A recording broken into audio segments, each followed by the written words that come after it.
अस्सलाम वालेकुम। अबरार रशीद आपकी खिदमत में हाजिर है और इस वक्त मैं कोविड-19 के हवाले से जो वैक्सीन्स हैं या जो वैक्सीनेशन का जो अमल है उस हवाले से मैं चंद हकायक आपकी खिदमत में पेश करूंगा।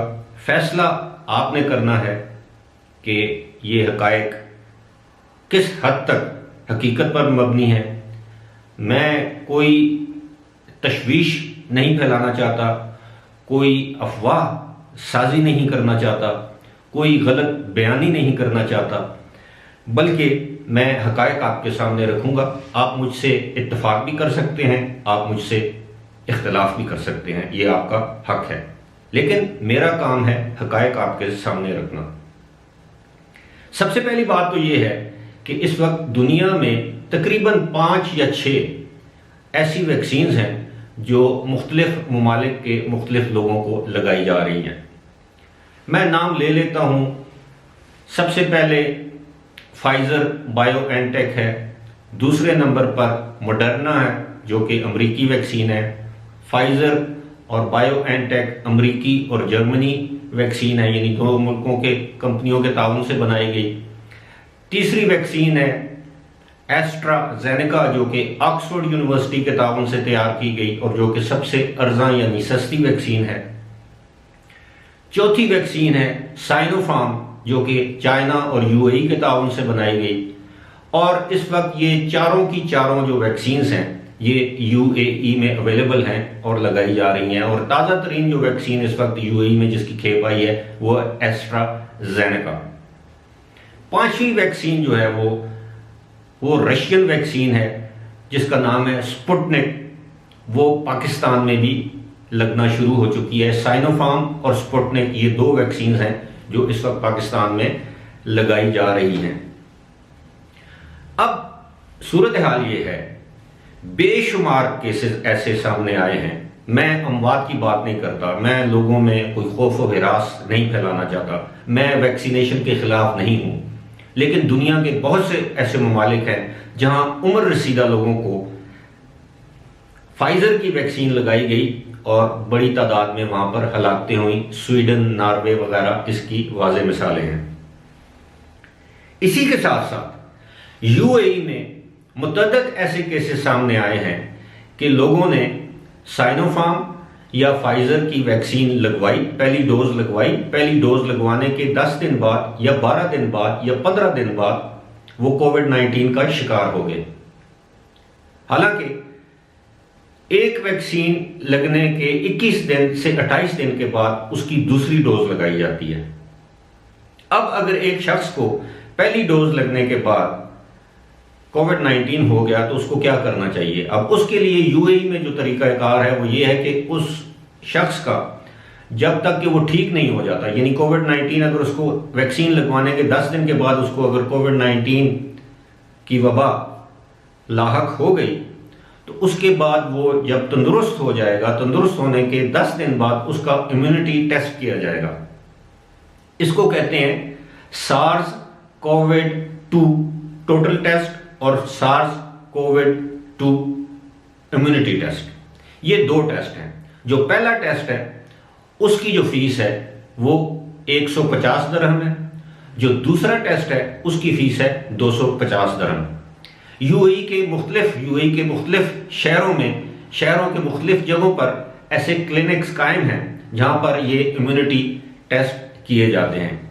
जब उस शख्स की पता चल जाता है कि इसकी इम्यूनिटी लेवल हाई हो गया तो फिर उसके बाद उसको वैक्सीन की दूसरी डोज लगाई जा सकती है। अब आप सोच रहे होंगे कि वैक्सीन भी लगवा ली। इस वक्त यूएई में 4 वैक्सीन अवेलेबल हैं, फाइजर, मॉडर्ना, एस्ट्राजेनेका, साइनोफार्म, और अब सुनने में आ रहा है कि जल्द ही रशियन वैक्सीन भी वहां पर अवेलेबल होगी। अब जो मैं समझता हूं कि तशवीश का बायस जो बात है वो ये है कि अब इंटरनेशनली बताया ये गया है कि जो वैक्सीन है फाइजर की, ये मैं आपके सामने जो मेरे सामने इस वक्त जो इंफॉर्मेशन है वो मैं आपके साथ शेयर ज़रूर करूंगा। वो ये कहते हैं, इंटरनेशनल एक्सपर्ट्स, रिसर्चर्स, तहकीकात करने वाले, तहकीक करने वाले लोग कहते हैं कि दे अर्ज delay in giving Pfizer second dose. वो कहते हैं कि फाइजर की जो वैक्सीन है उसकी सेकेंड डोज को डिले किया जाए, यानी 21 या 28 दिन के बजाय ज़्यादा अरसे के बाद दी जाए, क्योंकि शॉर्ट टर्म में इसकी जो एफिकेसी है, यानी इसका जो मसरपन है या इसका जो असर है वो काम नहीं करता। अब इस वैक्सीन के बारे में पूरी दुनिया में बड़े चर्चे हुए और इसी वैक्सीन के बारे में अब कैनेडियन रिसर्चर्स ने बाकायदा एक लेटर लिखा है जो कि पब्लिश हुआ है, एक जर्नल है new England journal of medicine.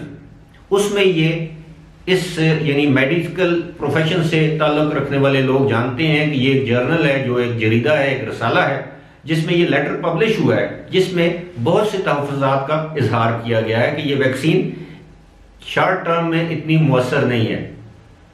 अब ये तो हकायक मैंने आपके सामने पेश कर दिए जो कि डॉक्यूमेंटेड हैं। आप किसी भी जगह जाएं, अखबारों में, मीडिया पे, इंटरनेट पे, ये सारी चीज़ें अवेलेबल हैं जो मैं आपको बता रहा हूँ। एक जगह पर बताया गया जी कि इसकी जो एफिकेसी है, यानी इसका जो मुअस्सर होना है फाइजर की वैक्सीन का, वो 92.6% है। दूसरी जगह बताया गया ये 92.1% है, और मॉडर्ना की भी 92.1% है, और जो वैक्सीन है ये अपना असर इतनी जल्दी नहीं दिखाती। और अभी तकरीबन 12 हफ्ते की जो डोजिंग इसको कहते हैं शेड्यूल, उसके मुताबिक ये सारा तज्जिया किया गया है कि 12 हफ्ते से ये वैक्सीन दुनिया के मुख्तलिफ ममालिक में लगाई जा रही है, और रिसर्चर्स ने, तहकीकात करने वाले लोगों ने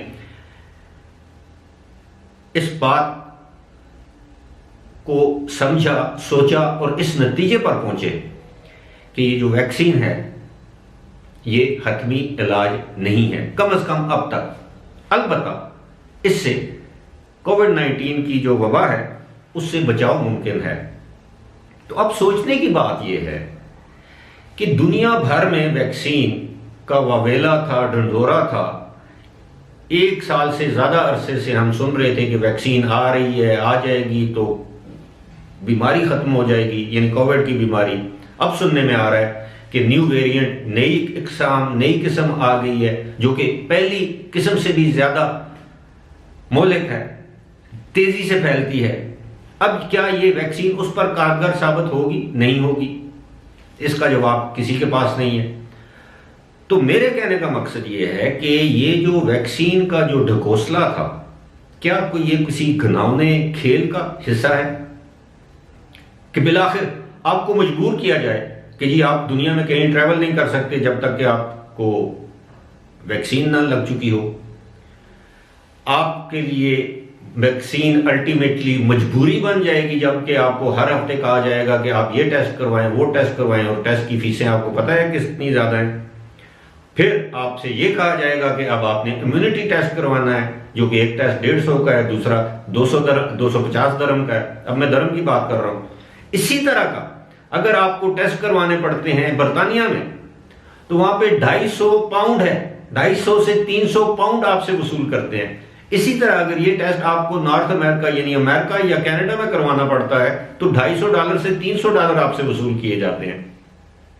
इसका मकसद ये हुआ कि आपको मजबूर किया जाए कि आप वैक्सीन लगवाएं, और अगर वैक्सीन लगवाने के बावजूद आप महफूज नहीं हैं, आपको कोविड-19 हो जाता है, एसिम्प्टोमेटिक उसे कहते हैं कि आपको सिम्टम्स नहीं होते लेकिन आपके अंदर वो बीमारी पनप रही होती है, फैल रही होती है। सिम्टम से मुराद आपको छींके नहीं आती, आपको खांसी नहीं होती, आपको बुखार नहीं होता, लेकिन at the end of the day कुछ दिनों बाद एसिम्प्टोमेटिक यानी जो अलामात शुरू में जाहिर नहीं होती वो फिर आहिस्ता आहिस्ता जाहिर होती हैं और बड़ी शिद्दत के साथ जाहिर होती हैं।